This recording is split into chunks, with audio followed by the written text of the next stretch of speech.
Good morning. I am Cindy Munson, and today I'm announcing my campaign for governor of the great state of Oklahoma. When I started working, thanks, Dad.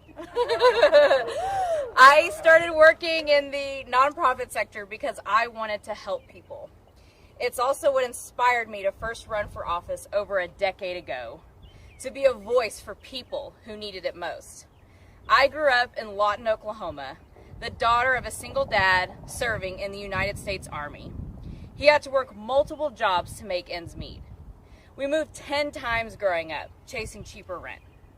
Even though we didn't have a lot, my sister and I had a loving dad who was always there on the front row cheering us on. And as you saw, he's here today. I not only had my dad, but my teachers, my counselors, and a whole lot of people across our community who were there for me and encouraged me. When I attended the University of Central Oklahoma, I was able to afford it because of Oklahoma's promise. And I became the first in my family to graduate from college. And I'm here today because Oklahoma and its leaders invested in me. And I want Oklahoma to be a state that continues to invest in its people and help all those other little Cindys out there who are working towards their dreams. I know I'm not what you would call a typical candidate for governor. I work for a living. I pay my student loans. I rent my house. And I know what it is like to live within a budget. I feel the pressure of rising costs of our daily necessities. I don't come from a wealthy family. I'm not beholden to any political party. I'm not an extremist. I have a proven track record of working across the aisle to get things done and won't pander to Washington, D.C. politicians who only want to continue deepening our political divide. And as your next governor, I will fight for the things that will help everyday Oklahomans. We need to fund our public schools to the regional average and increase pay for teachers and support staff. We have to find tax relief for working families and the middle class, not just billionaires in the top 1%. I led the bipartisan effort to repeal the state sales tax on groceries, and I will continue to find ways to help everyday people. Oklahoma has one of the strictest abortion bans in the country that continually puts Oklahoma's women's lives at risk because they cannot afford the health care they need. I will put a repeal of the abortion ban to a vote of the people because Oklahoma's families should make their own health care decisions with their doctors, not their state government. Yeah. I will be a governor that finds common sense solutions to Oklahoma's challenges.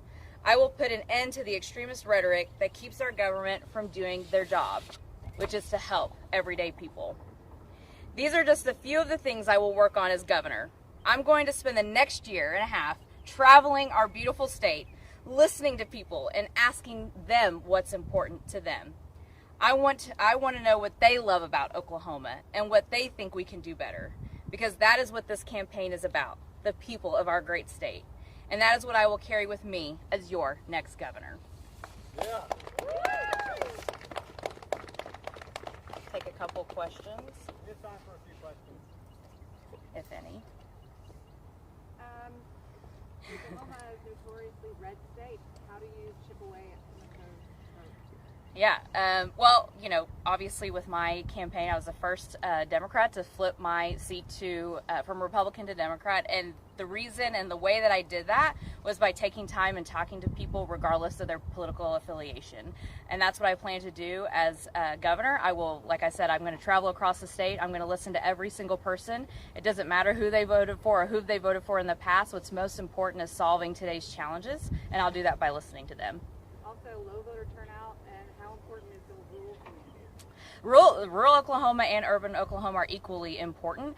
We certainly have an issue when it comes to voter turnout, but I'm hoping that my campaign, being a young woman, being someone who has had to overcome so much and was able to get to where I am today, I hope will energize people and see that they can find hope in their state government, most importantly, find hope in their leaders. Would you describe yourself more on the liberal side or on the centrist side?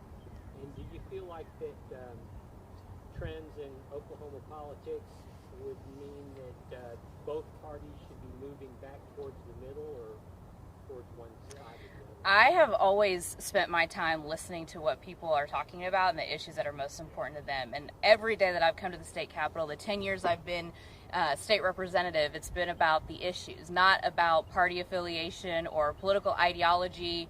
And that's what I think people have seen in me. I think that's what they'll continue to see in me, and see me as a candidate for governor. Former House Majority Leader John Nichols announced his candidacy for Attorney General. He's the only one in the race right now, and it's still a little bit of ways away. But assuming that he assumes that position, your thoughts on working with him, working across the aisle more generally, and navigating the enforcement of some of the Trump policies that are going on? Yeah, there's no doubt that, should I win this race, I'm going to have to continue to work with Republicans, but that won't be anything new for me specifically. Even now, as a Democratic leader, I have to work across the aisle with the Republican supermajority to get things done. But it's also my job to stand up against the more extreme policies. And so my hope is that if I become governor, we'll find ways to partner and find some balance and work on solutions that actually help everyday people, and not get caught up on that partisan rhetoric and ideas that come from Washington, D.C., and instead focus on Oklahomans. Do you plan to continue your responsibilities as minority leader while you run the campaign? Yes, I will continue to be the Democratic leader in the House. My term doesn't end until November of 2026, so I'll continue to stay in this position, yes.